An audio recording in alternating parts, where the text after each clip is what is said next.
y primer director de su laboratorio de geología planetaria. Actualmente es investigador científico del CSIC, jefe del Departamento de Planetología y Habitabilidad del CAP y profesor ad honorem de la UPM.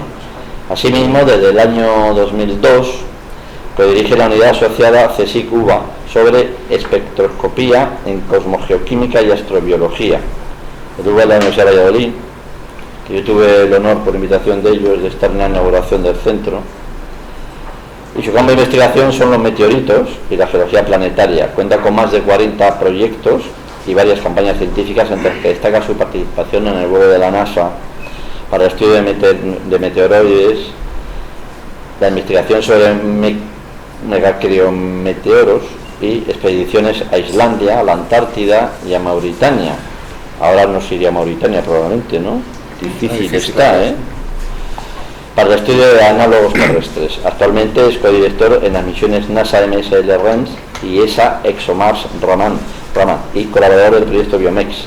Autor y editor de 6 libros y ha publicado más de 200 artículos en revistas científicas, en Nature, en Astrobiology, en Geology, en Meteoritics, en Planetary Science, etc.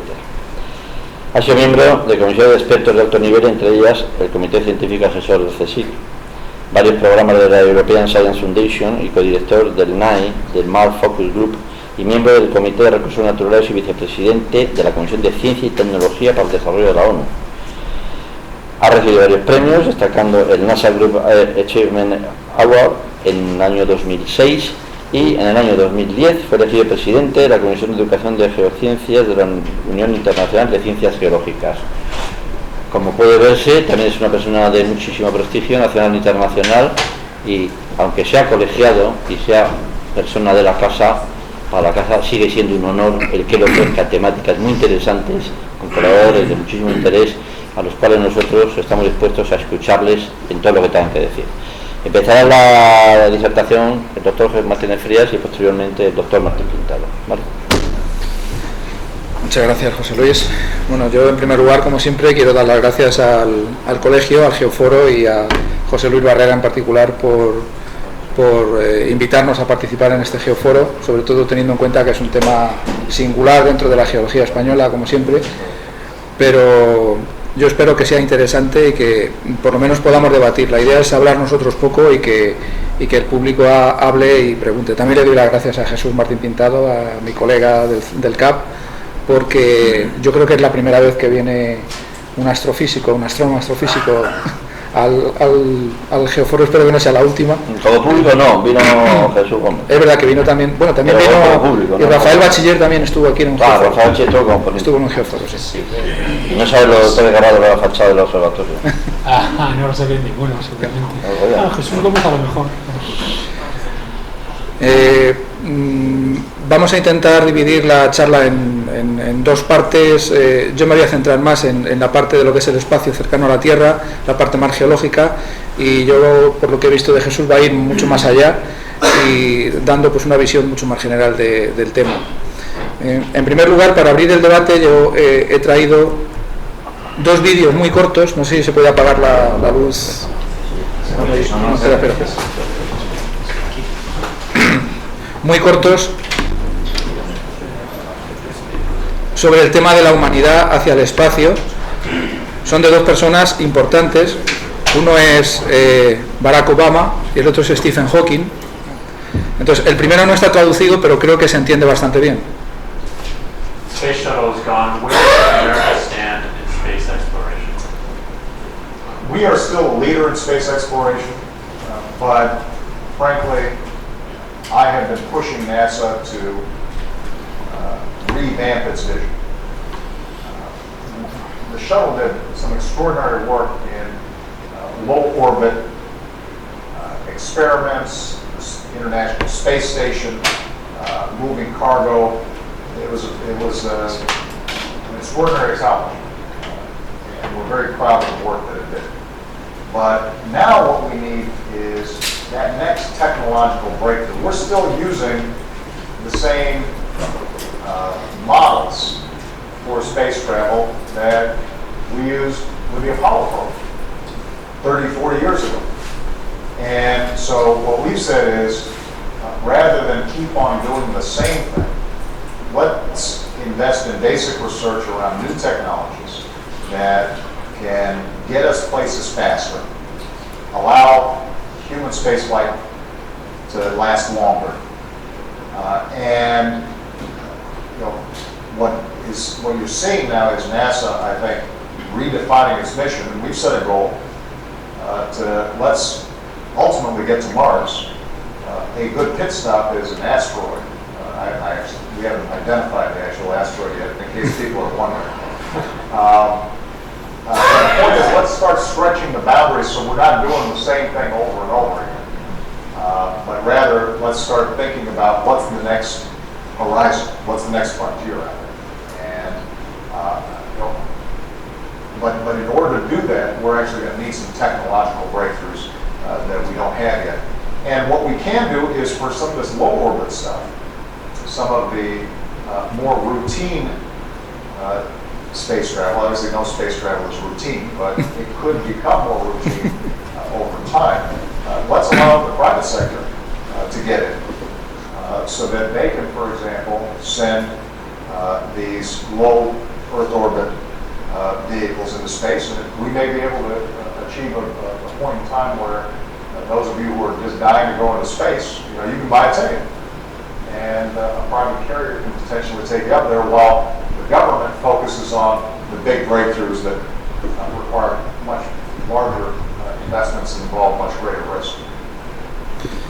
Bueno, básicamente lo que decía es que sí, que bueno, se puede seguir haciendo la misma rutina o las mismas cosas, pero lo que apuntaba sobre todo es intentar ir más allá, intentar ir a los asteroides, intentar ir a Marte, intentar que la humanidad se proyecte un poco más allá.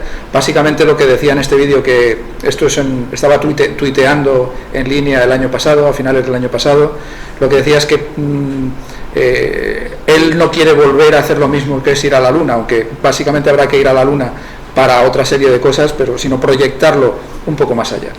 Entonces, esto era lo que decía en cuanto a la humanidad, y este es el segundo vídeo, que es muy corto. Este está subtitulado. This brings me to the last of the big questions, the future of the human race. If we are the only intelligent beings in the galaxy, we should make sure we survive and continue. But we are entering an increasingly dangerous period of our history. Our population and our use of the finite resources of planet Earth are growing exponentially, along with our technical ability to change the environment for good or ill. But our genetic code still carries a selfish and aggressive instincts that were a survival advantage in the past. It will be difficult enough to avoid disaster in the next 100 years, let alone the next 1,000 or million. Our only chance of long-term survival is not to remain inward looking on planet Earth, but to spread out into space.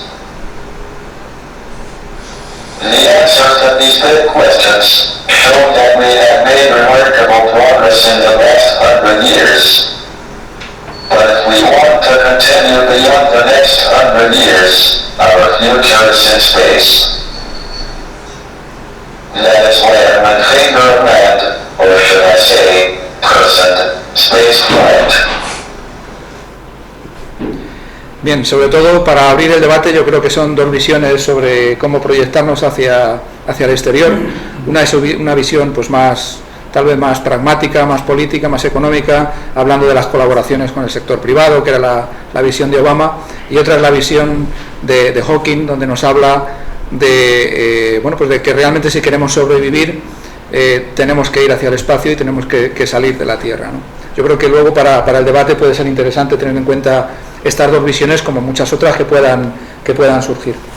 Bien, rápidamente, para no alargarnos mucho, yo creo que la era de la humanidad hacia el espacio se puede decir que comienza como tal pues en abril del 61 con el vuelo de Yuri Gagarin, que fue el primer humano en viajar al espacio exterior a bordo de una nave Vostok 1. Prácticamente desde el punto de vista geológico o astrogeológico, con solo 2 años después de la salida de Yuri Gagarin al espacio, pues el doctor Eugene Shoemaker creó el Centro de Astrogeología en Flagstaff, en Arizona. El programa en Estados Unidos está perfectamente activo desde el año 63. En España, desafortunadamente, bueno, en Europa en general y en España en particular, pues tenemos, por así decirlo, una capacidad bastante limitada en los temas de geología planetaria, pero no en Estados Unidos. Ellos tienen muchísima más experiencia, sobre todo por el viaje a la Luna, que sí les ha permitido realizar esos estudios in situ.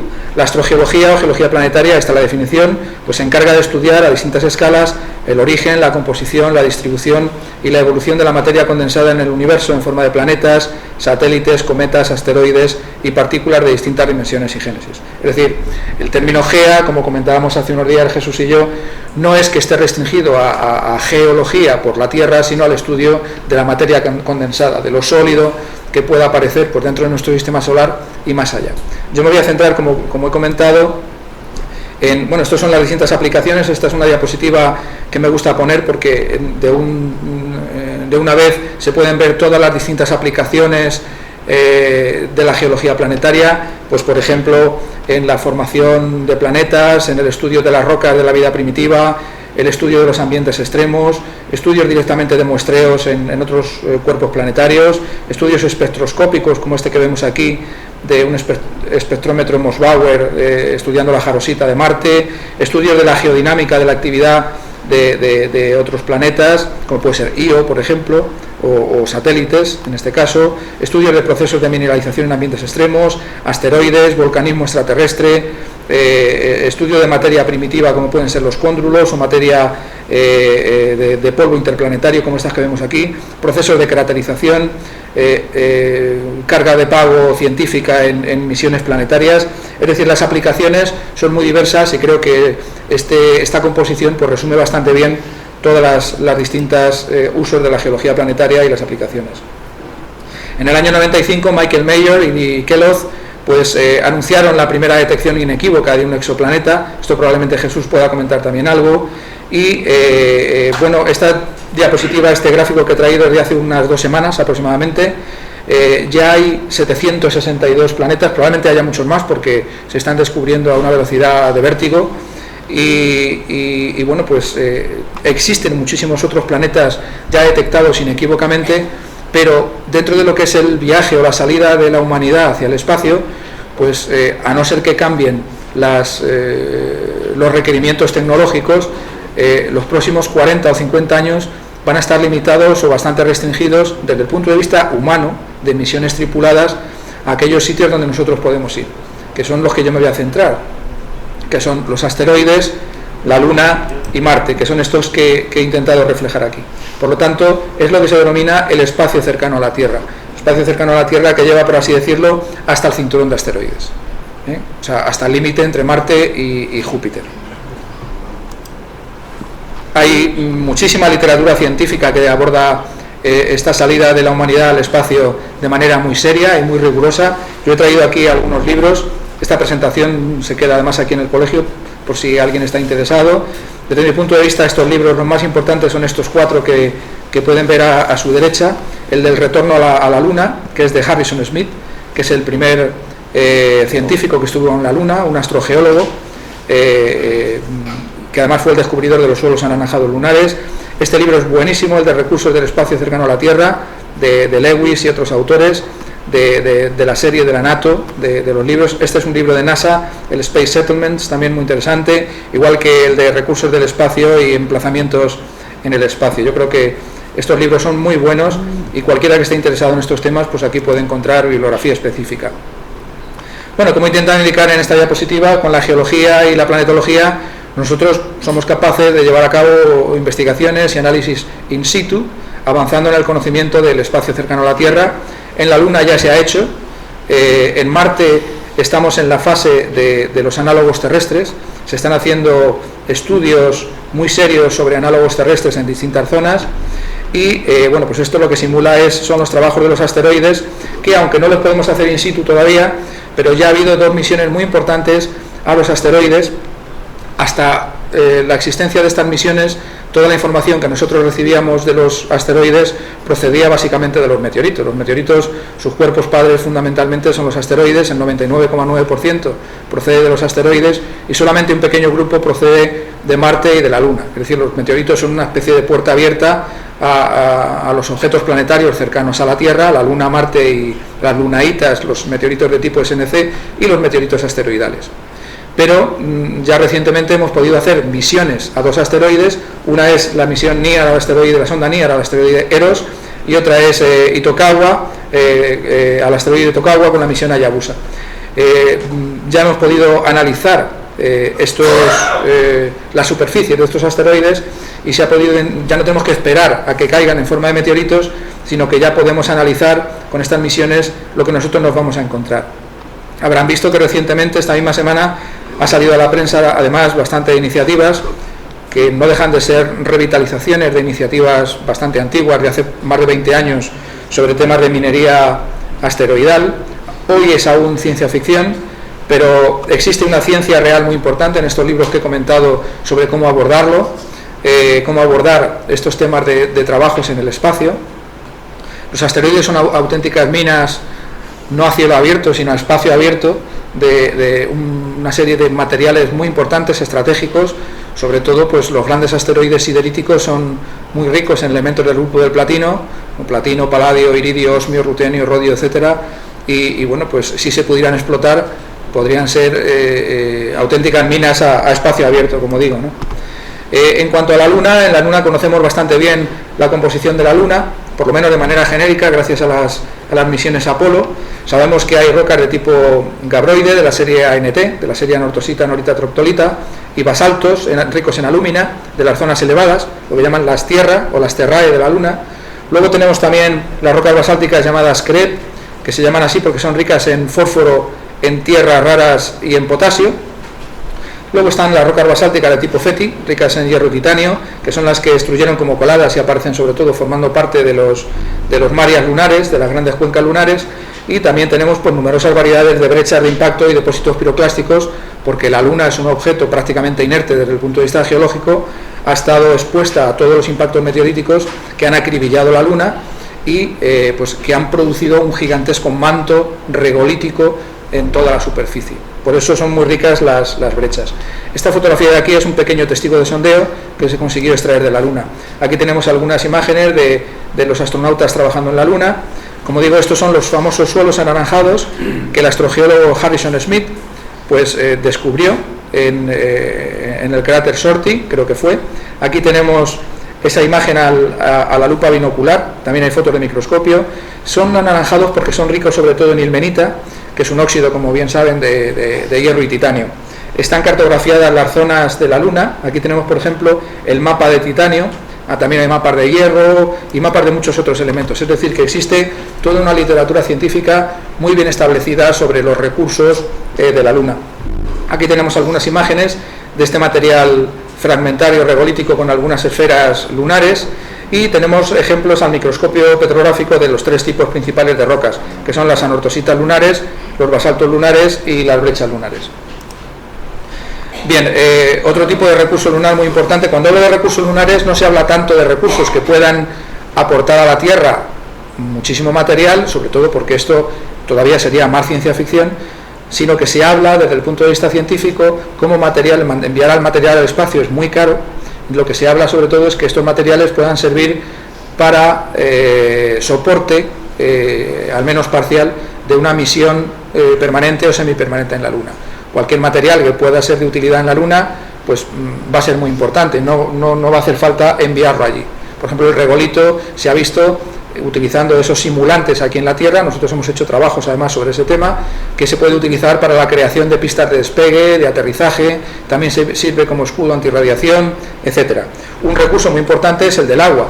El del agua ha sido un descubrimiento bastante reciente, que es la existencia de hielo en el regolito de la Luna, sobre todo porque parece ser que este agua de la Luna se ha formado por un proceso, esto todavía está en investigación, está en desarrollo, y es que parece existir algún tipo de proceso que no se conocía hasta hace un año y medio o 2 años sobre formación de hielo de agua en la Luna.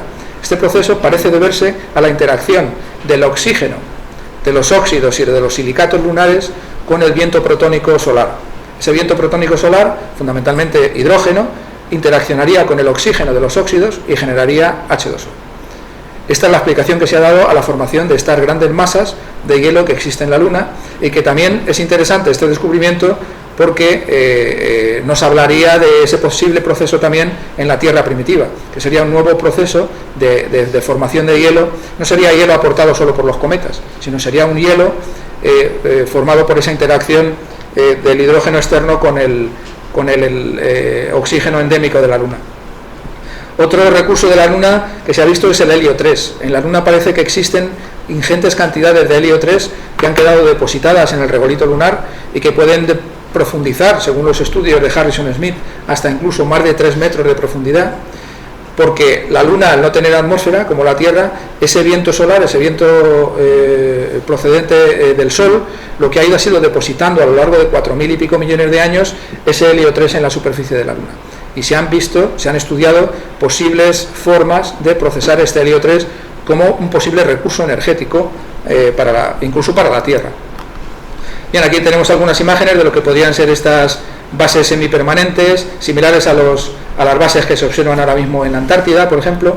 Esta imagen la he traído porque es de un proyecto que codirigimos el doctor Pedro Vilarroy y yo, a José Luis Fernández Avillán en la Escuela de Minas, sobre el estudio del establecimiento de una base semipermanente en la Luna. Fue un proyecto muy interesante, además al chico le dio matrícula de honor. Yo creo que no hacía mucho tiempo y la verdad es que hizo un trabajo magnífico. Estamos trabajando en este tema. También hemos trabajado con suelos lunares como análogos con suelos de Tenerife como análogos para la Luna. Y bueno, pues este es el emplazamiento que propuso José Luis Fernández Avillán en el Polo Sur, cerca de un cráter para la localización de esta base semipermanente. Bien, ya para terminar rápidamente, terminando con Marte, decir que Marte es muy importante porque, bueno, todo parece indicar que en el pasado era así. O sea, Marte ahora lo vemos así, tiene 2 polos helados, pero todo parece indicar que Marte pues tuvo un sistema hidrogeológico con agua, con un ciclo de agua, con lagos, mares y océanos similar a los que pueden existir en la Tierra. Marte se sabe que perdió el agua, no se sabe por qué la perdió toda. Todavía queda agua bajo la superficie de Marte. Lo que sí se ha visto gracias a todas las misiones es que Marte tiene una geodiversidad mucho más compleja de lo que aparentemente se podía pensar. Aquí vemos un mapa geológico de Marte y esto es una simulación de lo que podrían ser pues los sistemas convectivos con lagos, mares, océanos, hielos flotando, etcétera, lo que nos indica que Marte tiene un interés geológico y también astrobiológico para la búsqueda de vida. Este es un mosaico que también he traído sobre la importancia de esta geodiversidad de Marte, porque realmente el estudio del marco geológico es lo que nos va a definir el ambiente, y por lo tanto, si nosotros queremos buscar vida, tenemos que saber en qué ambiente estamos moviéndonos para saber qué tipo de vida estamos buscando. No es lo mismo buscar vida en una zona desértica o en una zona hidrotermal submarina o hidrotermal subaérea. Aquí sabemos que en Marte pues hubo sistemas fluviales, como estos que vemos aquí, o sistemas deltaicos, sistemas de torrenteras, volcanes, tubos de lava, lava tubes, como los que se ven aquí en Islandia o en Canarias, por ejemplo, sistemas eólicos, estratificaciones cruzadas, flujos de agua subsuperficiales, sistemas de gas débil, grietas de desecación. Es decir, que Marte ahora mismo se está viendo que tiene una mayor complejidad, una geodiversidad muy importante, que es de gran relevancia para los estudios astrobiológicos. Aquí en España estamos participando en las 2 misiones a Marte. Una es la NASA MSL, que es la del rover Curiosity, que ya está de camino. Se espera que llegue el día 5 o 6 de agosto, dependiendo de la zona horaria de este año, a Marte. Y esa ExoMars, que bueno, podemos hablar después, es una misión que ha tenido muchos problemas. Probablemente el último ha sido que NASA se escindió o se retiró, por así decirlo, pero es una misión en la que también estamos participando. Voy a hablar principalmente de la primera. Esto es el rover Curiosity. Realmente es un auténtico no sé, yo creo que es una maravilla. Es un instrumento de 3 metros de alto con 900 kilos, tiene 80 kilos de instrumentos científicos. Y bueno, pues en España nosotros estamos participando. Además el director es el doctor Javier Gómez Elvira, que es el director del CAP, del Centro de Astrobiología, en una misión que es en un instrumento que es una estación medioambiental, que se llama REMS, es Rover Environmental Monitoring Station, y esta estación medioambiental va a permitir pues medir el viento, la temperatura del aire, la temperatura del suelo, la presión atmosférica, la radiación, es decir, va a ser un instrumento que va a aportar una información, yo creo, muy interesante desde el punto de vista ambiental en lo que se esté haciendo. Esto, para que se hagan una idea del tamaño, aquí se ve una persona detrás, va a ser el mayor rover que se va a enviar a Marte. Quería terminar con dos imágenes en relación con este tema de la humanidad hacia el espacio.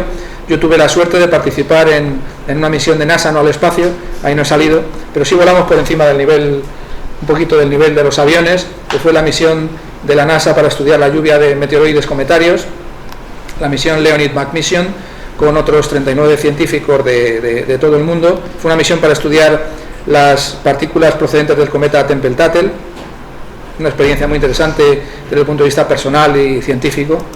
Y con esta diapositiva quería terminar también, puesto que es una iniciativa en la que estamos enmarcados, también con José Luis González, que está aquí, que es el tema de la geoética y cómo, desde nuestro punto de vista, sobre todo si la humanidad en el futuro va a salir al espacio, pues además de los criterios éticos desde el punto de vista bioético, que están muy bien contemplados, es importante también contemplar la ética del mundo abiótico, la geoética. En esto ya hemos presentado algunos trabajos en COSPAR, en Bremen, y un trabajo reciente que se ha publicado en Episodes relacionando la geoética y la deontología sobre la importancia de abordar cualquier trabajo en el espacio y en la Tierra con aplicación al espacio, teniendo en cuenta estas consideraciones geoéticas.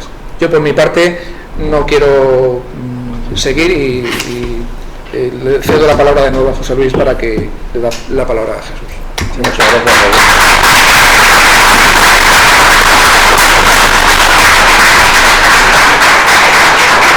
Pintado, vean de sitio.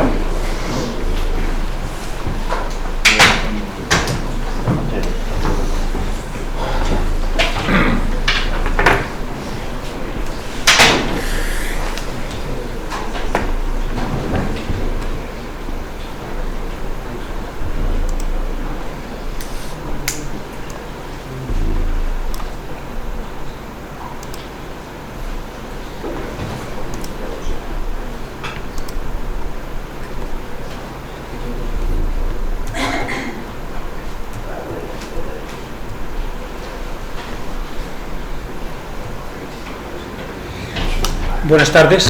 Bueno, yo realmente, como han comentado, soy astrofísico y realmente pues lo que suelo hacer es trabajar en cosas más etéreas que lo sólido. Normalmente la astrofísica está muy sesgada a lo que se llama la fase gaseosa. Entonces es realmente para mí un placer poner los pies en la Tierra, y la verdad es que tengo que agradecer a Jesús y a José Luis la oportunidad de charlar con vosotros un rato. Y cuando digo charlar, ya os invito a que me interrumpáis cuando queráis, porque esto es más que yo os cuente aquí algo. Me gustaría que fuera una conversación, más que yo puedo contar aquí mi rollo y pues, estupendo, pero me gustaría que vosotros realmente me interrumpierais. Entonces mi idea es básicamente cómo puedo conectar lo que uno hace digamos dentro de mi campo con geología, y entonces realmente lo que es el nexo de unión es algo que es fundamental, de hecho, y es realmente los minerales o los elementos, cómo realmente aparecen los minerales en el universo, cuándo aparecen y qué importancia tienen en la evolución, fundamentalmente también en la evolución de lo que es la complejidad química que conduce a la vida. Entonces, bueno, como he dicho, llevamos muchísimos años en astrofísica. La astrofísica normalmente está muy sesgada hacia la fase gaseosa porque es más simple.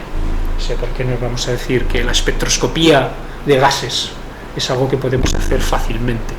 Lo digo fácilmente, quiero decir que un espectrómetro es relativamente simple a la hora de detectar átomos, incluso moléculas. Pero cuando vamos realmente a lo que es la parte sólida, es muchísimo más complejo. Es más complejo porque evidentemente los sólidos, en cuanto a su respuesta por la radiación, digamos, en cuanto emiten, se parecen muchísimo entre sí, lo que hace que realmente el extraer información de datos que provienen de observaciones remotas es mucho más complejo. Como he dicho, de hecho llevamos...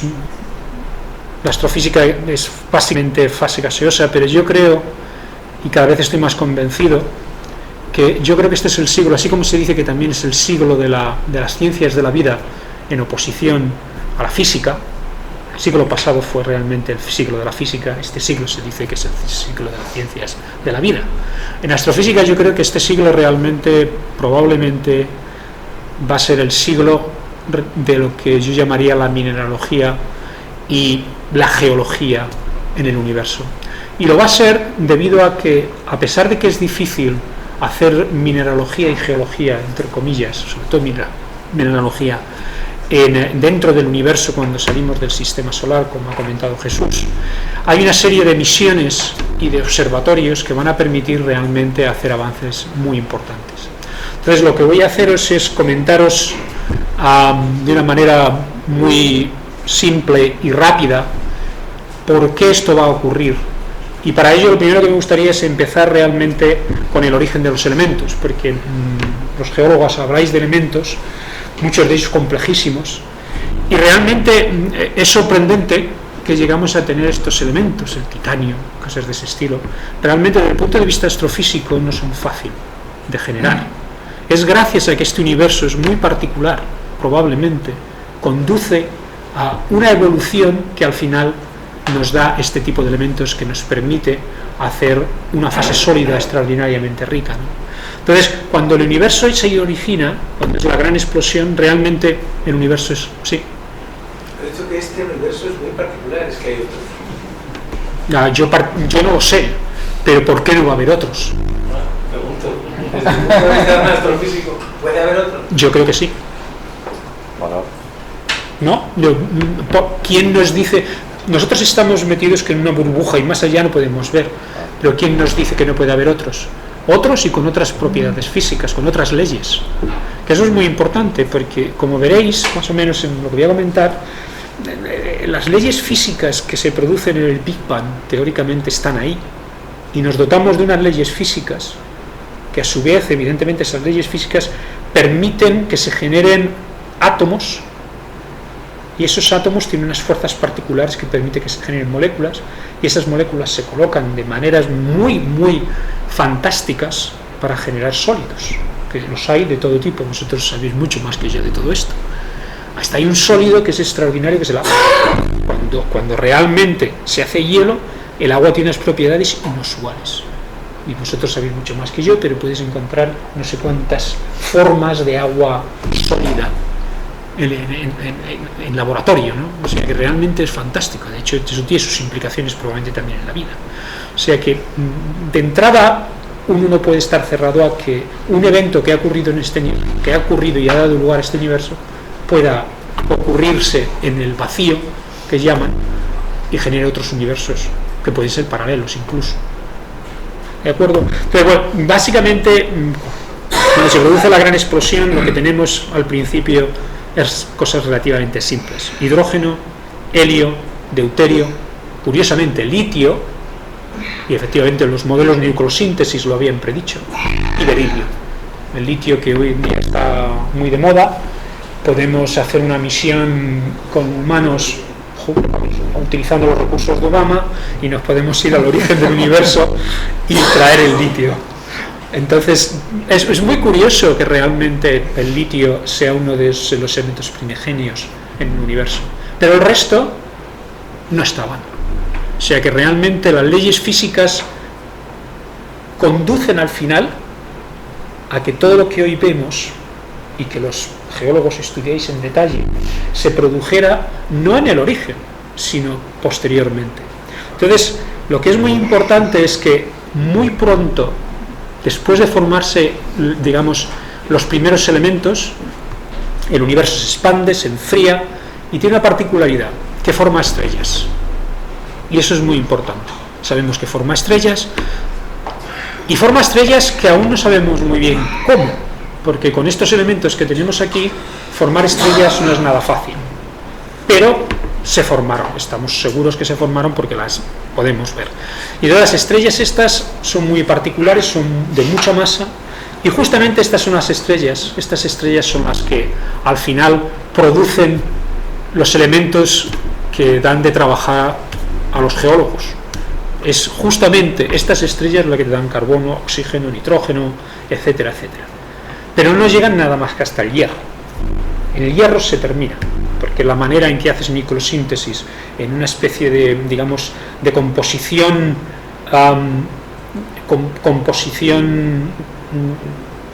de materiales es en forma de cebolla, con diferentes tipos de materiales en diferentes capas, debido a que para formar el hierro necesitas unas condiciones especiales en microsíntesis.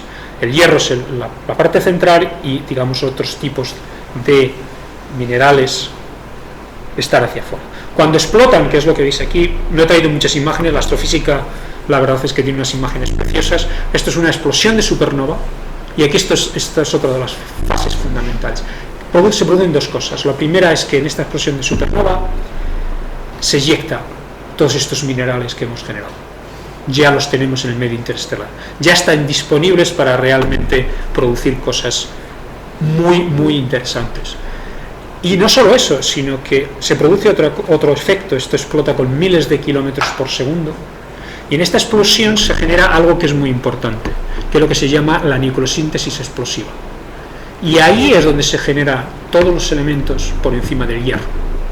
Gracias a estas explosiones y gracias a que el universo es capaz de generar estas estrellas y que exploten de esta manera, podemos tener esta riqueza de minerales. Entonces, digamos que en esta explosión tenemos este aspecto, pero hay algo más. Y esto por el momento no sabemos cómo se genera. Sabemos que se genera y que se genera muy pronto. Se generan pequeños granitos de polvo. Es la primera evidencia que tenemos de que realmente hay, digamos, minerales o superficies sólidas en el universo. Y en estos momentos tenemos una cota, porque evidentemente uno necesita de tener grandes telescopios para poder ver profundamente en las galaxias que se formaron al principio del universo, somos capaces de verlo. Y entonces lo que ocurre es que cuando el universo tenía el 10% de la vida actual del universo, ya se habían formado los granos de polvo.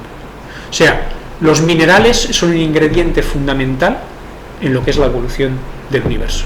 O sea, de alguna manera, este universo es un universo geológico. Es un universo que tiene tendencia a generar complejidad y a generar rápidamente sólidos. Y los sólidos son muy importantes porque te permiten, bueno, digamos que esta transparencia es ¿qué podemos extraer? No sé si no podéis leer esto, y yo la verdad es que los nombres de las cosas técnicas de geología no las conozco muy bien. Lo que quiero que veáis, esto es una observación, es realmente aburrida, las imágenes son más bonitas, pero esto es lo que tenemos los astrónomos. Y esto vamos a ser capaces de verlo en los confines del universo. Realmente cuando se iniciaron las primeras galaxias, como veremos en un futuro, cuando os mostraré las transparencias. Ahí veis una curva, esa curva está observada con un telescopio que se llama Spitzer, es de la NASA. Es un telescopio pequeño, pero muy sensible porque está refrigerado a muy baja temperatura y permite ver galaxias lejanas. Y aquí lo que vemos es la emisión generada por justamente esos sólidos. Haciendo este tipo de espectroscopía, que está en el infrarrojo medio, uno puede realmente aprender de qué están compuestos estos minerales. O sea, realmente en estos momentos uno puede hacer mineralogía, no solo la Tierra, ni del entorno. Uno puede hacer mineralogía de los confines del universo. O sea, realmente los geólogos no deberían de restringirse a hacer cosas en la Tierra o en el entorno local. De hecho, yo creo que es un campo de gran importancia de cara al futuro. Aquí tenemos, digamos, en términos de estudios en geología, es ir más allá de realmente los estudios habituales. Y particularmente España tiene un enorme déficit de geólogos, mineralólogos dedicados a este campo, que yo creo que tiene un extraordinario porvenir. Tiene un extraordinario porvenir porque básicamente conocemos muy poco de cómo es la evolución de los sólidos en el universo. Esto es un ejemplo, lo podéis ver ahí yo creo que son silicatos amorfos, hay silicatos cristalinos, corundum, la verdad es que no sé, óxido de magnesio y luego lo que se llama aromáticos policíclicos, hidrocarburos aromáticos policíclicos, me sale en inglés, lo siento.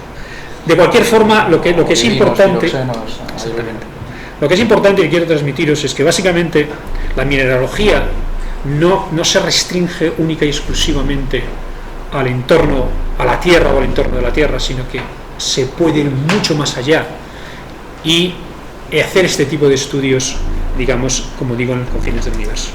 De hecho, aquí hay una imagen de una galaxia. Esto es algo muy importante, es la galaxia de la antena, y estos son dos galaxias en conexión. Estos son dos galaxias que se formaron, han pasado cerca y se han quedado atrapadas unas a otras hasta que realmente colisionan y al final se convierten en una galaxia mucho más grande. Aquí lo que es muy importante, que quiero que veáis, no es la luz lo que es importante para un geólogo, es la parte oscura. La parte oscura que se ve en estas imágenes es justamente la parte en donde están los sólidos. Y no la vemos porque justamente la parte sólida está por delante de donde está la parte brillante y no la deja ver. Ahí es donde realmente tenemos la parte sólida. Y esa es la parte que realmente interesa a la gente que hace estudios de mineralogía desde el punto de vista astrofísico. De hecho, esta es otra imagen que todo el mundo habrá visto, es la nebulosa de la cabeza de caballo, y la primera idea del polvo en el medio interestelar vino de aquí, y es que yo creo que fue Otto Struve, dijo que realmente lo que estábamos viendo ahí eran granos de polvo que no nos dejaban ver, que estaban por delante de la nebulosa, impedían que viéramos. Como podéis ver, esto es como si fuera una pared de hormigón al final. Las columnas de polvo son enormes. Y realmente, gracias a esas columnas de polvo y gracias a los sólidos, ahí dentro se pueden generar reacciones que conducen a la formación de moléculas cada vez más complejas. No es el tema de hoy, pero ahí es donde realmente se forman las nuevas estrellas y donde se forman realmente también las moléculas más complejas que estarán ligadas probablemente a la formación de la vida. Ya para daros una idea de qué tenemos preparados para el futuro a corto y medio plazo en cuanto a estudios que permitirán aprender sobre los minerales en el universo, diríamos que, por ejemplo, la mineralogía en el universo joven, hay un telescopio que es de NASA, que se llama el James Webb Space Telescope, JWST, en donde el CAP participa en uno de los instrumentos que entregamos el día 9 de mayo a la NASA para que lo embarquen en ese telescopio que volará en el 2018. Ese telescopio será el telescopio más grande nunca lanzado que funciona a longitudes de onda infrarrojas. Este telescopio es de 6 metros y tengo que decir que es como un agujero negro de dinero. Este telescopio Obama casi lo cancela porque quería mandar es una broma, pero ha estado a punto de ser cancelado porque este telescopio originalmente costaba 2 billones americanos, 2.000 millones de dólares, y por el momento vamos por 8 o 9, lo que ha hecho que realmente NASA tenga que reconfigurar su programa para poder lanzar este telescopio, porque se había comprometido con Europa en lanzarlo y nosotros ponemos el lanzador y 2 instrumentos. Eso ha tenido implicaciones, como ha dicho Javier, como ha dicho Jesús. NASA se ha retirado de ExoMars porque no tiene dinero. O sea que yo particularmente estoy muy favorable a los planes de Obama de mandar a gente a cualquier sitio, pero necesitamos recursos. Es muy difícil hacer algo de este estilo sin recursos. Y la verdad es que, como se ha comentado, la inyección de recursos cada vez es más limitada. En ciencias de este estilo la tendencia es a mantenerlos o a disminuirlos. De cualquier manera, esto está en marcha. 2018 van a poder hacer, yo estaré jubilado, casi, mineralogía realmente desde los orígenes del universo prácticamente. Otro de los telescopios, que en esto además yo estoy involucrado directamente, que igual la verdad es que probablemente, bueno, a lo mejor todavía estoy haciendo ciencia. Este teóricamente lanzaremos, aún no está aprobado por Japón. Como sabéis, Japón ha pasado por un drama. Han tenido una... Bueno, esto los geólogos lo conocéis bien. Es el aspecto negativo de la geología y de la geofísica. Y entonces, bueno, están realmente reconsiderando si lo lanzarán. Se llama Spica y este es un telescopio más pequeño.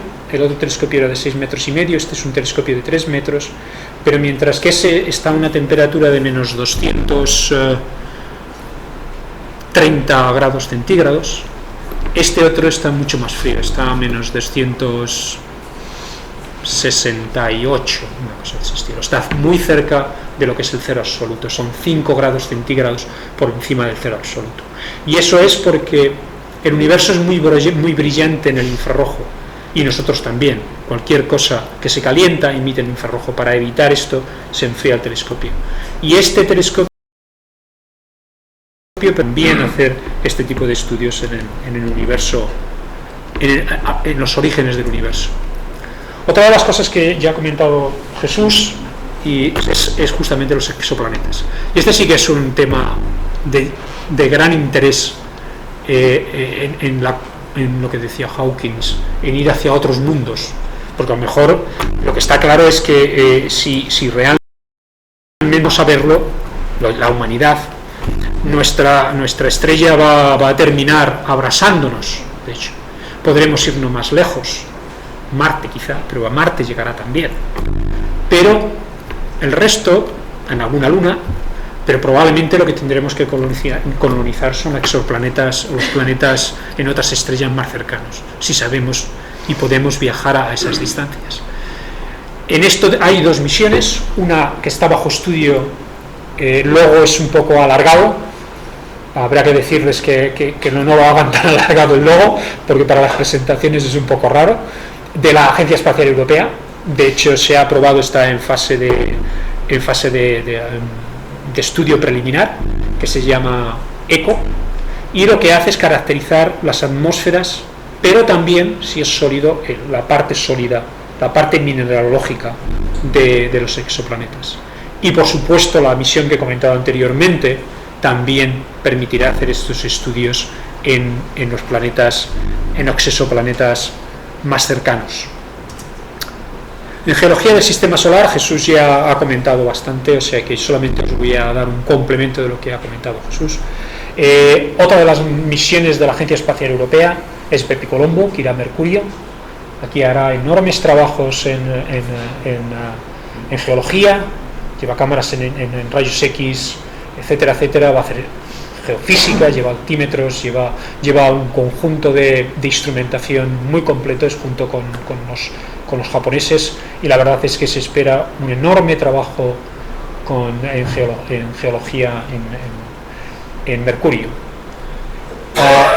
Otra de las misiones que se acaba de seleccionar es una misión que va a ir a las lunas, a dos lunas fundamentalmente de Júpiter, que son Ganímedes y Europa. No voy a comentaros la importancia sobre todo de Europa.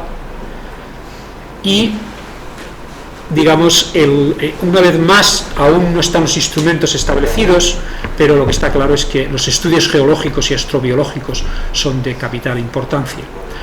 De hecho, para hablar de bioética, en el sentido de hasta qué punto podemos contaminar, y este es un claro ejemplo, mundos que no sabemos si hay vida o no, Europa es uno de ellos, y una de las cosas que es tremendamente importante es lo que es la protección planetaria. La protección planetaria es asegurarnos de lo que enviemos no esté contaminado, o sea, no mandemos vida microscópica con nuestras naves que luego cuando se posan o se caigan, en el caso de Europa pues el riesgo es que caiga, realmente lo que hagan es generar, digamos, vida en un entorno que es habitable o cuasi habitable en estas lunas. De hecho, es muy curioso porque la vida, esto ya es para terminar, se sabe que en la estación espacial, como sabéis, se hace todo tipo de experimentos, hay todo tipo de cacharreo con plantas y cualquier cosa. Y lo que se ha visto es que los microbios, los microorganismos, son capaces de vivir un cierto tiempo, incluso fuera de la estación espacial. O sea, la vida es fantástica en ese sentido. Y llegan a vivir, y de hecho parece ser que tiene un efecto nefasto para el hierro y los minerales que realmente tenemos en la estructura de la estación espacial. De hecho, los rusos han dicho que hay que tener muchísimo cuidado con estos aspectos porque probablemente al final podamos terminar no teniendo estación espacial, la tengan que cerrar. Entonces, bueno, esto es para indicar este estrecho matrimonio que hay entre vida y minerales o sólidos, y que de alguna manera, pues, como digo, la geología, y entendiendo la geología de los planetas y la mineralogía en el universo es fundamental para yo creo que entender algo que yo creo que a todos nos produce inquietud, a mí por lo menos, que es cómo se originó la vida y si la vida realmente solo existe aquí o es algo típico, como decía antes, de este universo. Así que muchas gracias por la atención.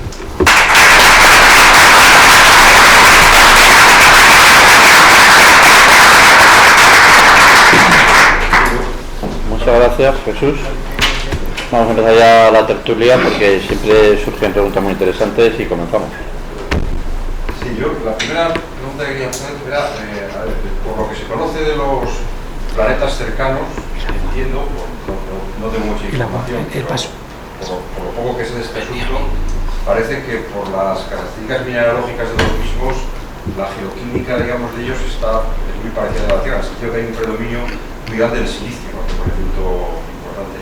¿Se sabe algo de los exoplanetas y esto es así también, o no hay ningún conocimiento o de planetas alejados?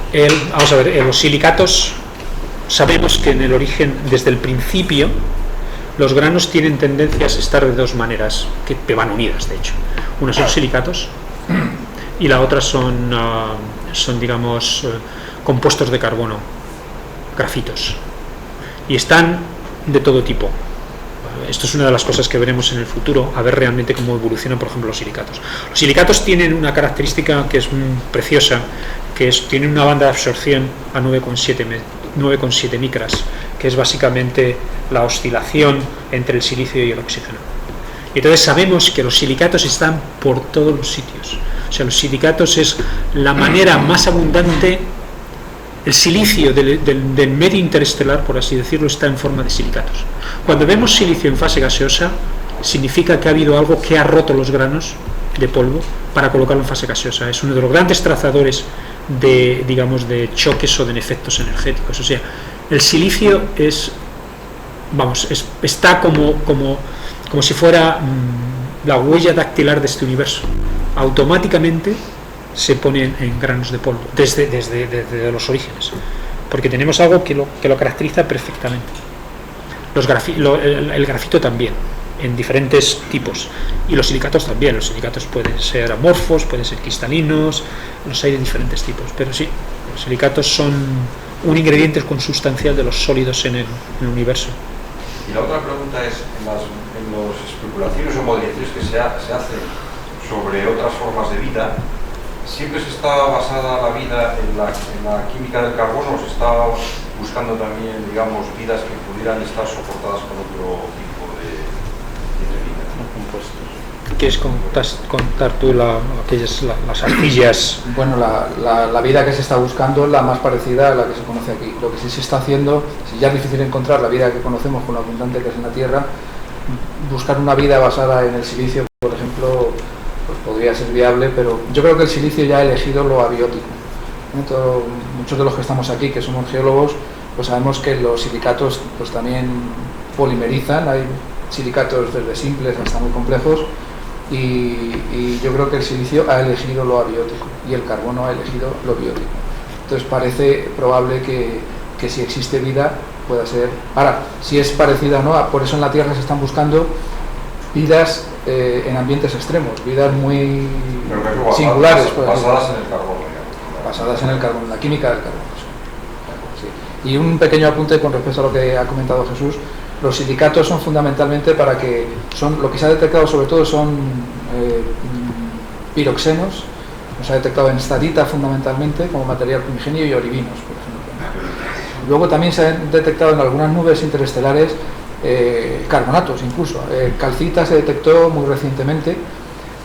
Nosotros encontramos una calcita en un mesosiderito, una calcita cosmogénica, y bueno, la comparamos mediante espectroscopía Raman con calcita sedimentaria, hidrotermal, incluso con una calcita de una carbonatita, y se han detectado también, como ha dicho Jesús, pues grafito.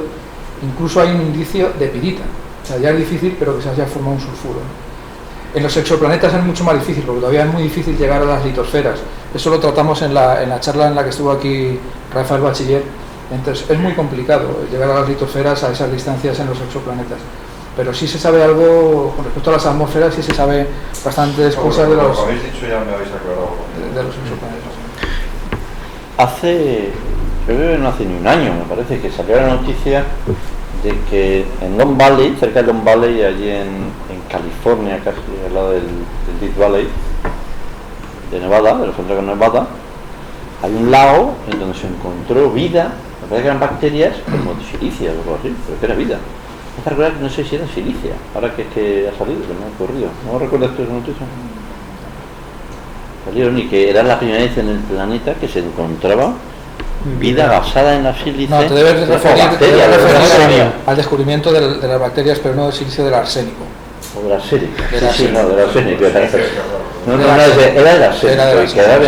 Sí, este fue un hallazgo que hizo en una laguna, que después pasé yo por ella. Sí, que se publicó en Science y en Pero no estuve buscando la bacteria. Ha estado muy discutido porque se decía que la bacteria se basaba sobre todo en la química del arsénico. Entonces ha estado muy discutido sobre todo este tema porque el arsénico parece que no constituye el 100%, sino, o sea, no es una vida basada exclusivamente en el arsénico, sino que hay una sustitución muy importante del arsénico. Entonces no es lo mismo, o sea, no es lo mismo, no es otro tipo de vida, sino que sí se sabe que aquí en la Tierra, de hecho en Río Tinto se están estudiando, por ejemplo hay grupos en el CAR que están estudiando cómo el arsénico puede sustituir a otros elementos en el sistema complejo extremófilo de Río Tinto. Entonces lo que habría ocurrido en este lago, se llama el lago el Mono Lake. El lago Mono Lake. Estaba buscando, pero es el Mono Lake. El lago Mono Lake. Lo que parece que ha existido ha sido una sustitución muy importante, que ha avanzado muchísimo. La sustitución. Pero hay toda una controversia ahí tremenda. Eso fue muy interesante, pero yo... Las preguntas habían aquí. Perdón, este tenía primero, que es después, aunque el secretario siempre es el que termina, pero bueno.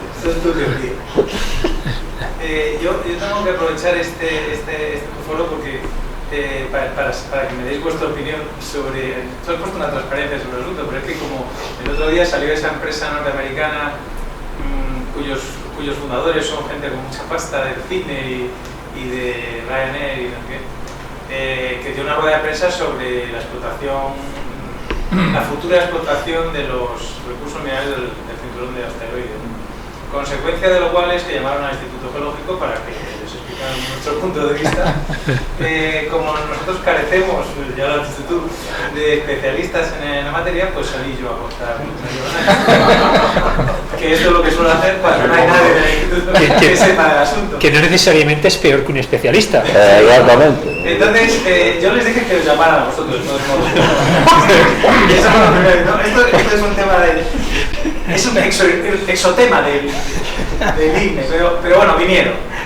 Entonces, pues me estuvieron entrevistando allí y yo les expliqué que, en mi opinión, y por eso quiero la vuestra, no es imposible explotar un planeta. O sea, está allí, esos asteroides están llenos de minerales, les enseñamos unos cuantos meteoritos del cinturón, que vamos, está clarísimo que serían Z de novicio, fantástico explotar aquello, pero que la tecnología actual no lo permitía. Entonces, yo lo que no entiendo es cómo hay gente que está vendiendo acciones.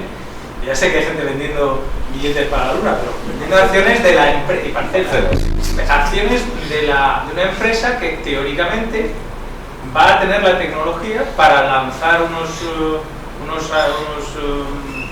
aviones, lo que sea, hacia esos asteroides, a aterrizar en los asteroides, tipo la película aquella de Willis, y montar una instalación allí con gente tal, excavar el material, meterlo y traerlo o transformarlo y traerlo aquí. O sea, yo les dije que nada es imposible en este mundo, es decir, si se podía ir, pero explotar de momento no. Y tiene relación con lo que acaba de decir, con lo que ha dicho Obama, ¿no? Que vamos a cambiar el paradigma, que esto de hacer lo mismo todo el rato es muy aburrido, vamos a esperar a que llegue la tecnología, ¿sí? Habrá que esperar a que llegue la tecnología, porque desde luego ahora no la hay. Entonces, ¿qué opináis vosotros? Porque esto es lo que le dije, no sé qué hicieron con eso luego. Yo sí que estoy de mi opinión. Tú puedes vender acciones de cualquier cosa porque las acciones no valen nada. ¿Se entiende lo que te quiero decir? Esto es como humo. Mira las acciones, suben y bajan. Lo que te quiero decir es que vender acciones no sé si es muy relevante, porque en el fondo son elementos, pues eso, de especulación. Entonces, pues a lo mejor pues está bien especular. Entonces fíjate, dices, vamos a vender acciones para ir a yo qué sé, a cualquier sitio a hacer prospecciones geológicas. Pues las puedes vender ya. Eso lo hacemos continuamente, los claro. geólogos. Esto no es raro, en el mundo de la geología se venden acciones de futuribles, claro, de derechos mineros futuribles. Pues es parecido, lo que pasa, pero a más largo plazo. Es decir, a largo plazo. Sí, pero es que estamos hablando de a 500 años. Son para tus hijos. El interés tiene que ser. Para tus hijos y tus nietos. O para nadie, porque Hawkins dice que ya no quedará nadie en el planeta. Que eso es posible. ¿Para qué queremos la materia prima si ya no vamos mi opinión es que la tecnología llegará.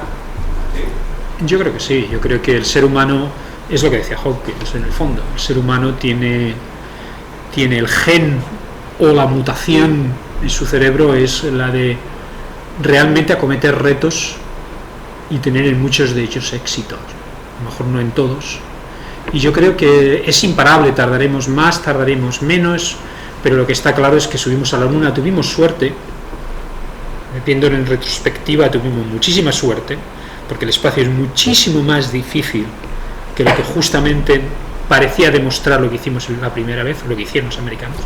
Hemos visto después que es mucho más duro y mucho más complicado. Bueno, ellos mismos. Shuttle es un claro ejemplo de todo un desarrollo optimista, excesivamente optimista. De hecho, ahora mismo lo pueden subir. Sus astronautas los tienen que subir los rusos. Los lanzadores americanos no pueden subir gente. De hecho, pues en el fondo las palabras de Obama van en el sentido este de una empresa que se dedica a desarrollar los próximos lanzadores que permitirán a la NASA tener independencia para subir a la estación espacial. Es que en el fondo muchas de estas ideas vienen por el hecho de que hay unos intereses económicos detrás. Pero yo no tengo ninguna duda de que el poder ir se puede ir ya. El problema es obviamente el llegar allí. En REMS, el MSL lo lanzamos cuando fue en el mes de noviembre y va a llegar pues en el mes de agosto. Lo que ocurre es que el trayecto de llegar allí pues es tremendamente duro para un ser humano, y luego estar allí evidentemente digamos que el entorno es muy agresivo. Pero ahora mismo yo creo que igual que mandamos, habéis visto el rover es tremendo, es un mini. En el mini podríamos haber colocado a 4 monos y haberlo lanzado con 4 monos. Hombre, evidentemente tienes que comer, tienes que solucionar una serie de problemas de habitabilidad extraordinarios y de protección. Pero en cuanto a tecnología de poder ir, y esperemos que tenga suerte y que descienda, está ahí. El problema es realmente cómo los humanos pueden sobrevivir el viaje. Pero ir, a mí me parece que ya se puede ir. La cuestión es volver y volver entero. Pero yo creo que eso va a ocurrir. Y bueno, pues en España tenemos una planta que se llama Melissa, que lo que pretende hacer esta planta es justamente ser autosuficiente en cuanto a proveer comida y los residuos se reutilizan, de manera que al final tú puedas sobrevivir en entornos agresivos, por así decirlo, en donde el alimentarte pues obviamente no es trivial. Pero digamos que hay pasos, y yo creo que justamente ahora yo creo que hay otra vez interés en atacar estos problemas de habitabilidad, o de cómo se puede llegar a un sitio lejano sobreviviendo el viaje, o sea, no muriendo en el intento. Y yo creo que, de hecho, más que tecnologías de llegar, es tecnología realmente de mantener a los humanos vivos, yo creo. Venga, el señor detrás. Yo voy a aprovechar para hacer bueno, soy Antonio Martín Carrillo, soy ingeniero aeronáutico. Hace ya muchos años fui becario en la NASA, he tenido ocasión de trabajar en temas espaciales y me apasiona, ¿no? Como ahora, casi como hobby, sigo estudiando y de hecho pues tengo algún trabajo con alguna universidad que puedo comentar. En primer lugar quería comentar ligeramente el tema de la explotación, digamos, futura o posible de materiales del cinturón de asteroides, porque yo creo que no está tan lejos la posibilidad de hacer ese tipo de, digamos, de excursiones, entre comillas, sobre todo en automático y sin la presencia de humanos, por una cuestión energética.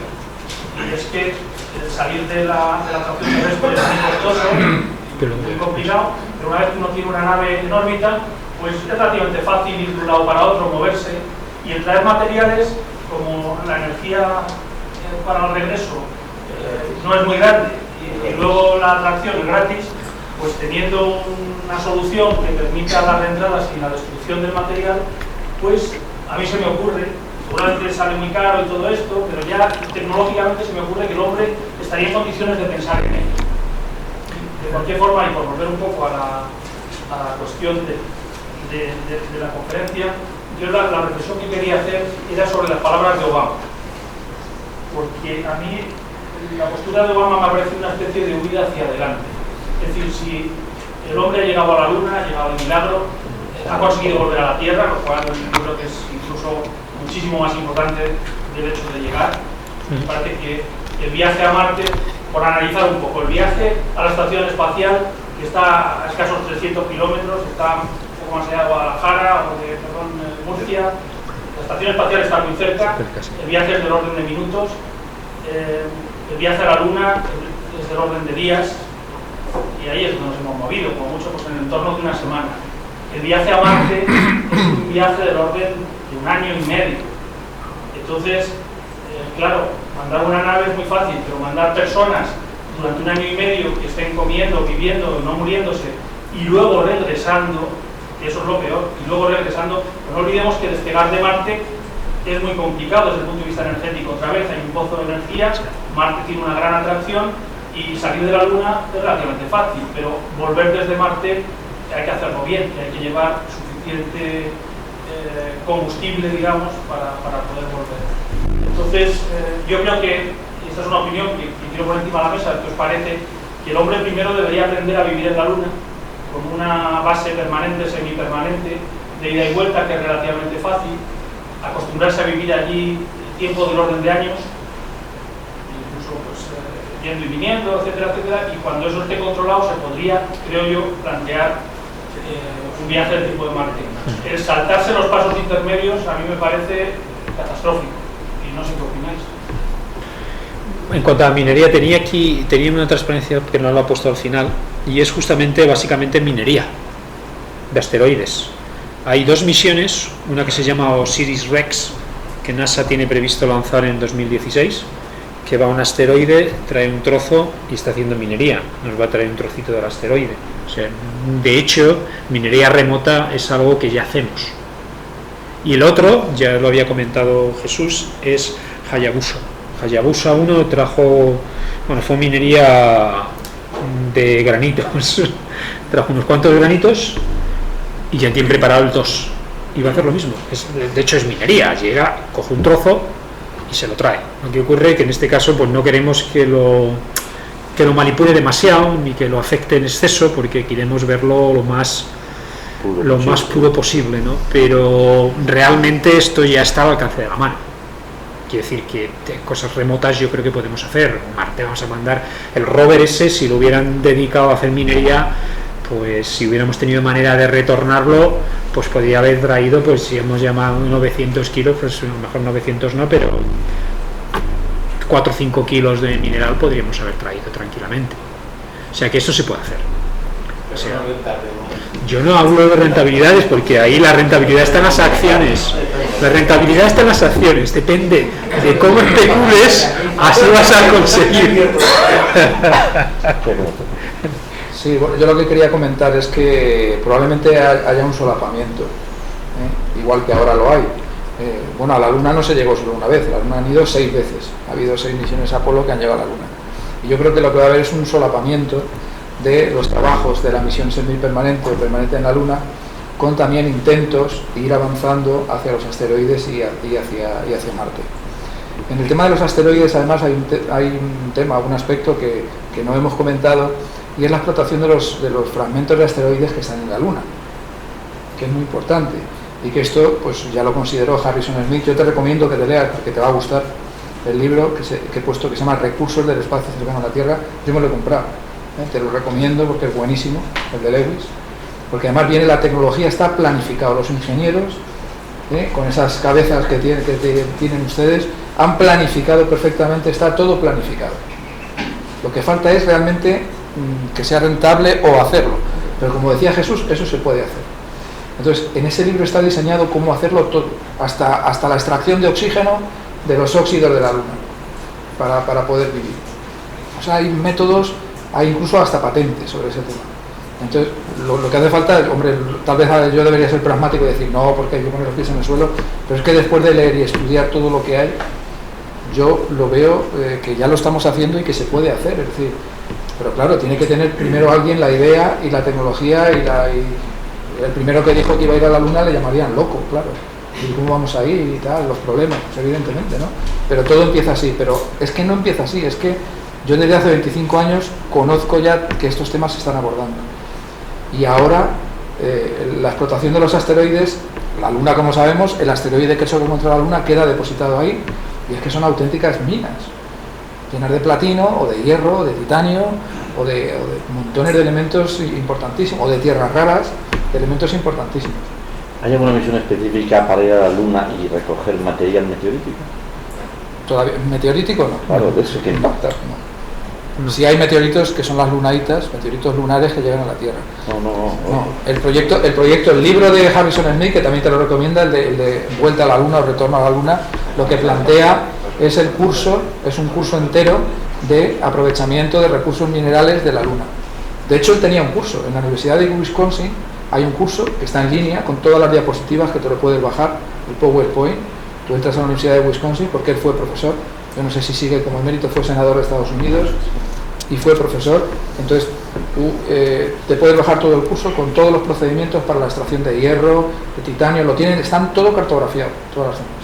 Yo solo quiero deciros que la superficie del planeta Tierra todavía no la conocemos muy bien, los recursos que tiene, y menos el interior, porque lo que sabemos es, en el interior está eso mismo que tú me estás diciendo, y no se sabe nada de nada, ¿no? O sea, que quiero decir, que a mí me parece bien. Yo, una cosa que me preguntaban es que nos sorprende mucho a los geólogos cómo conseguís que los gobiernos inviertan las cantidades de dinero que invierten en vuestro trabajo, porque a nosotros no hay manera de que nos den un duro, y nosotros trabajamos aquí con el martillito y vosotros trabajáis allá con el telescopio.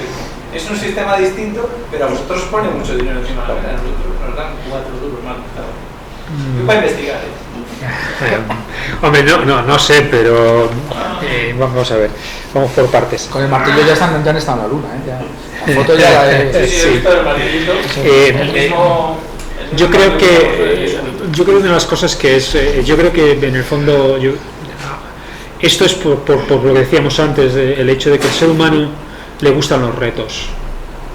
Y si tú vas y dices yo quiero dinero para explorar algo que está en la Tierra, aunque sea un reto, y los hay, en particular, realmente taladrar, pero taladrando sí que dan dinero. Hay un proyecto, hay varios. Comparativamente con los millones que se invierten en... Ya, pero esa es la cuestión. Lo que no es tecnología para taladrar. Claro, pero entonces, ¿pero por qué? Porque yo creo que... Claro, pero ahí lo que ocurre que probablemente mientras que el espacio se ve como algo que hay que explorar y que es muy atractivo en el sentido de que uno no vuela, mientras que ninguno está en la Tierra y dicen, pues sí hay que ladrar las tecnologías que las hagan quien van a explotar ese tipo de cosas. O sea, yo creo que mientras que la ciencia, digamos, inútil, entre comillas, se financia con el ansia de conocer o de desarrollar tecnologías vanguardistas en ciertos aspectos, probablemente aquello que está más cercano y que tiene posiblemente una aplicación más rápida, o podría tenerlo, yo creo que a lo mejor justamente lo que ocurre es que la gente lo considera que debe de financiarse de una manera distinta. Esto es ahora mismo te lo estoy comentando como me está saliendo, pero que si a mí me preguntan, independientemente de que yo sea de la cuerda de los que miran por el cantillo, ¿entiendes? No hacia abajo sino hacia arriba, pues básicamente yo diría que puede ocurrir que sea esto. Por otro lado, si uno mira las imágenes de nebulosas y cosas de ese estilo, siempre ha sido muy atractivo para el ser humano, el descubrimiento de exoplanetas, no sé, es como estamos en la Tierra, y en la Tierra en su tiempo pues lo que fue la exploración de la Tierra necesitó dinero, pues el descubrimiento famoso de América, pues hubo que invertir y ahí invertían. Entonces yo creo que probablemente es porque ese reto se ve más cercano, probablemente, aunque no lo sea. Estoy de acuerdo que evidentemente taladrar la Tierra es algo, yo creo que importantísimo. No hay quizá muchos proyectos, hay algunos, los rusos están ahí dando que te pego y no sé por dónde llegan, pero ¿cuántos? 13 kilómetros, o sea que es casi la estación espacial, un orden de magnitud. Entonces, puede ser un poco pretencioso el pensar que en la Tierra están ya todos los elementos y la combinación de todos los elementos. Claro, es el pensamiento real de todos los investigadores astrofísicos, pensando en que si todavía se van a seguir descubriendo nuevos elementos, o si hay alguna ley física que en teoría plantea que hay un límite para la creación de nuevos elementos en el sistema periódico. Pues no lo sé, pero yo en principio, que yo no soy un experto en microsíntesis ni cosas de ese estilo, no creo que la haya.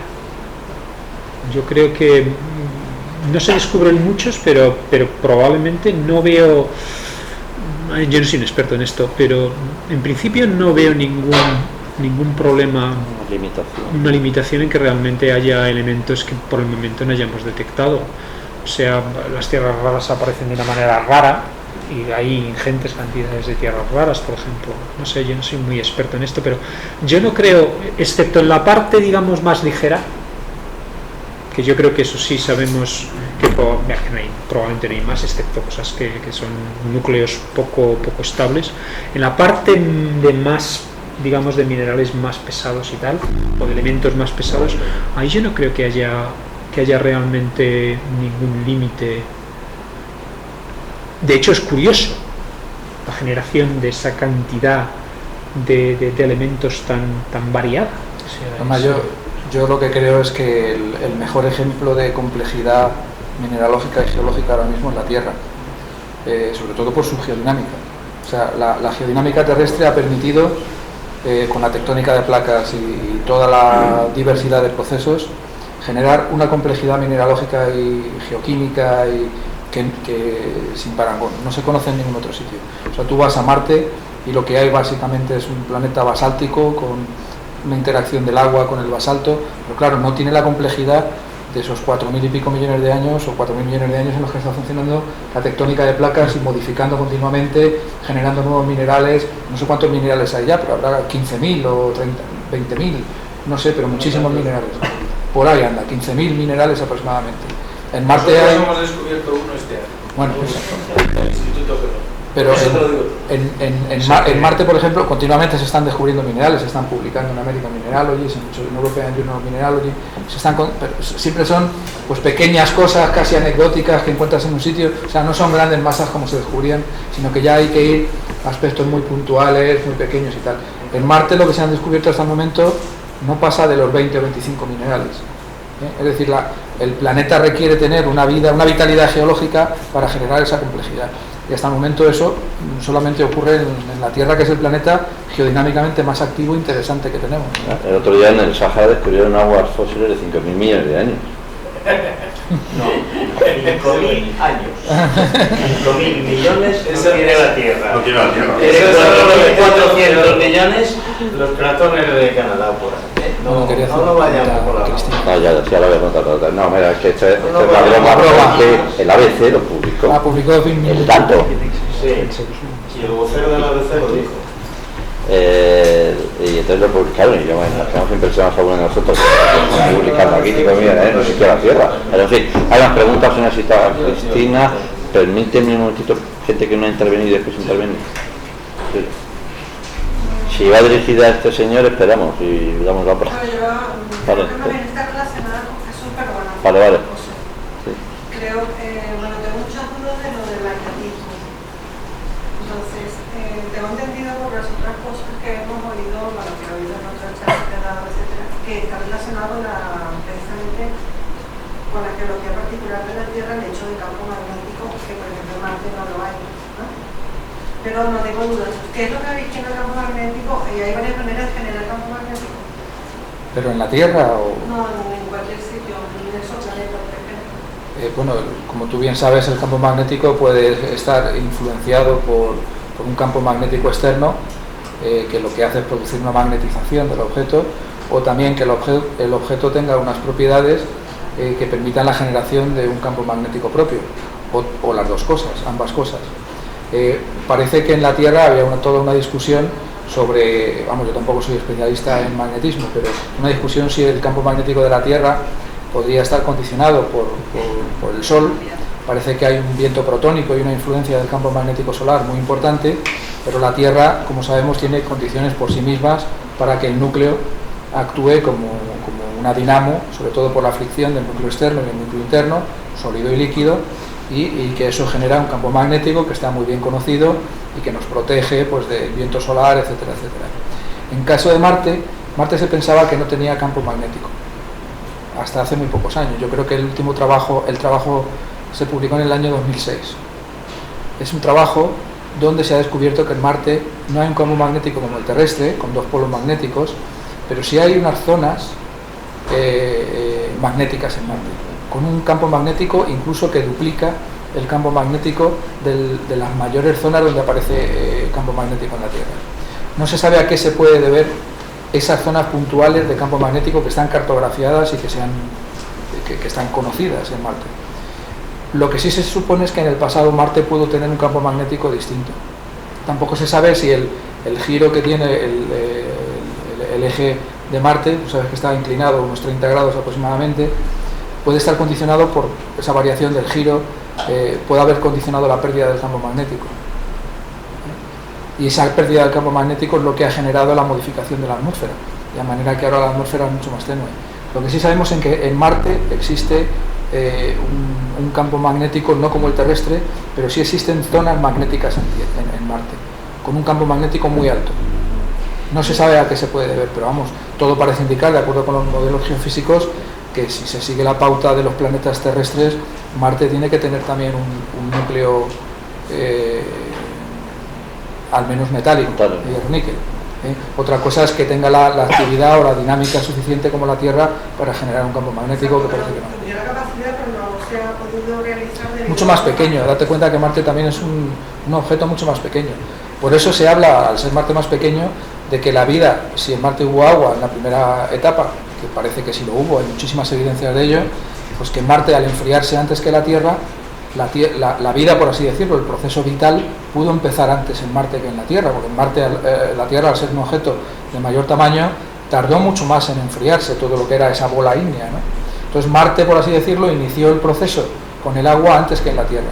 De ahí vienen las teorías de que meteoritos con posible vida marciana muy primitiva podrían haber llegado a la Tierra igual que han llegado.